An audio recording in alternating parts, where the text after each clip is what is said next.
Alors, la solution peut sembler difficile et exigeante pour justement des gens qui sont habitués à vivre de façon égoïste, mais le problème égoïsme est très grand et il faut prendre une solution qui est profonde et efficace. La connaissance non égoïste qui est donnée implique d'avoir une compréhension claire de quelle est la vraie nature de l'âme. Ça ne s'apprend pas en 2 secondes. J'en ai donné ici simplement quelques aperçus minimaux. Ça se cultive, cette connaissance-là, avec le temps, mais c'est toujours une connaissance joyeuse. C'est une philosophie joyeuse. En passant, philosophie, il vient de 2 mots grecs, philos et sophia. Sophia qui est la sagesse, philos qui est l'amour. Amour et sagesse, on l'a vu tantôt, c'est les 2 composantes de la médecine contre l'égoïsme. La vraie philosophie, ce n'est pas de parler juste de nos opinions égoïstes personnelles. La vraie philosophie, c'est pour se libérer de cet égoïsme-là.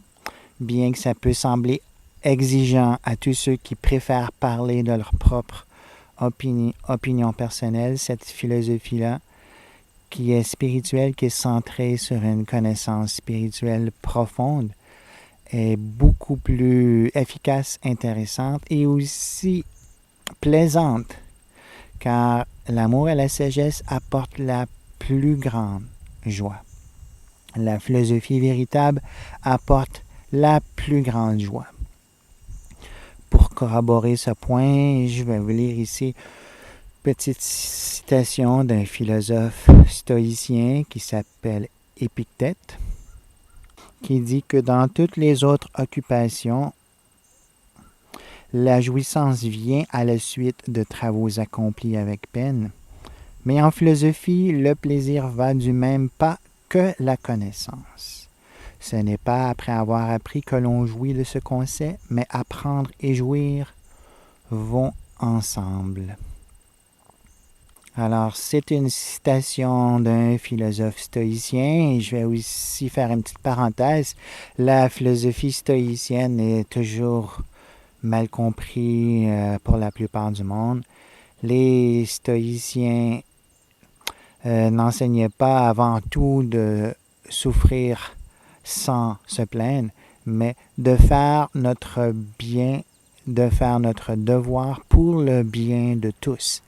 C'était le principe principal, était de faire le devoir pour le bien de tous, même si cela nous cause des désagréments, et de tolérer ces désagréments-là lorsqu'ils viennent. Alors, c'est pas simplement tolérer les désagréments, c'est tolérer les désagréments lorsqu'on fait la chose la plus importante, c'est faire son devoir pour le bien de tous, ce qui rejoint la tradition universelle de la philosophie non égoïste, c'est-à-dire être une partie au service du tout qui travaille pour le bien de tous.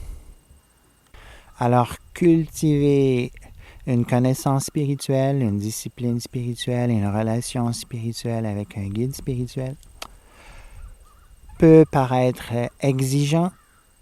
Ça peut être un désagrément, mais pour le bien de tous, c'est quelque chose que l'on doit accomplir le plus tôt possible pour devenir apte à agir, penser sans égoïsme et à devenir une partie fonctionnelle pour le véritable bien du tout et non pas une partie égoïste qui veut tout arrêter à lui-même.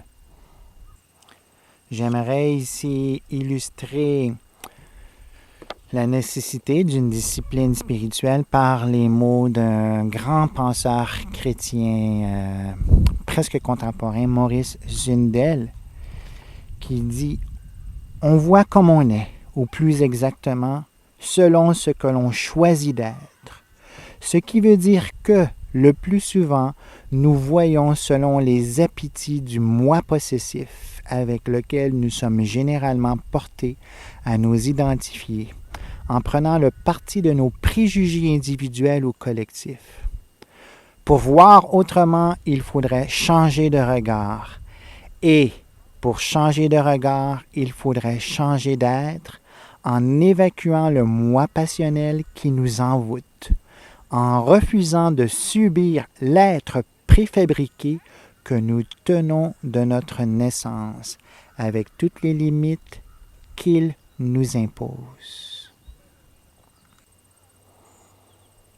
Alors, on a entendu ici des mots d'un penseur chrétien qui répète les mêmes principes que moi j'ai appris de l'Inde pour montrer comment que le problème est universel et la solution est aussi universelle. Et il ne faut pas rester dans nos égoïsmes d'identification externe en disant je suis seulement chrétien ou je suis seulement hindou ou je suis seulement bouddhiste ou toutes sortes de ismes.